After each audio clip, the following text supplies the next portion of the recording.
Hey guys, I'm back with another story, and this one is not written by me. It's written by this person called Nobody's Geese. I will link it in the description and at the end of the video, and I'll also credit the writer. Anyway, let's get into it. Napoleon sat on his haunches between the oldest and the youngest humans and stared up at the table. He couldn't see from his vantage point, but he knew there was food out there. He could smell it. An involuntary whine escaped his throat, but he cut it off. He was a good boy, he was. But today, he was a good boy with a plan. The youngest human was a very active, enthusiastic eater. Tiny specks of sauce flew through the air and landed all about on the floor. Napoleon almost started licking them, but then held himself back. He had to think of the big prize.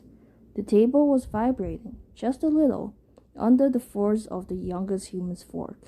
Slowly, the dish inched closer to the edge. Napoleon could see a crescent, then a quarter moon of white ceramic hanging over the table. Against his will, Napoleon's tail began to beat a tattoo against the linoleum. "Someone's excited," came the booming voice. "Danny, you feeding Napo again?" The youngest human's voice was muffled by the large quantity of food in mouth, but he gestured his innocence empathetically.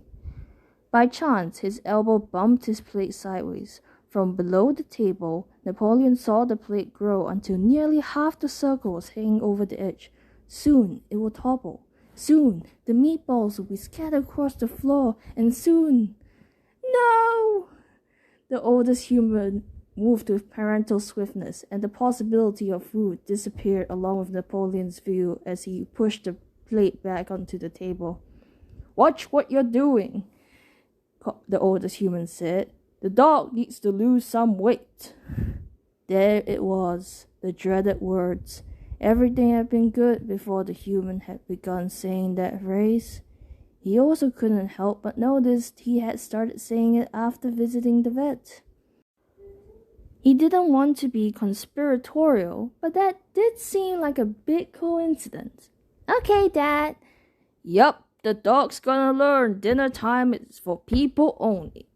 Napoleon didn't know any of those words, but he understood what the oldest human meant by palming a meatball and holding it below the table, out of sight of the youngest. Alright, ta-da!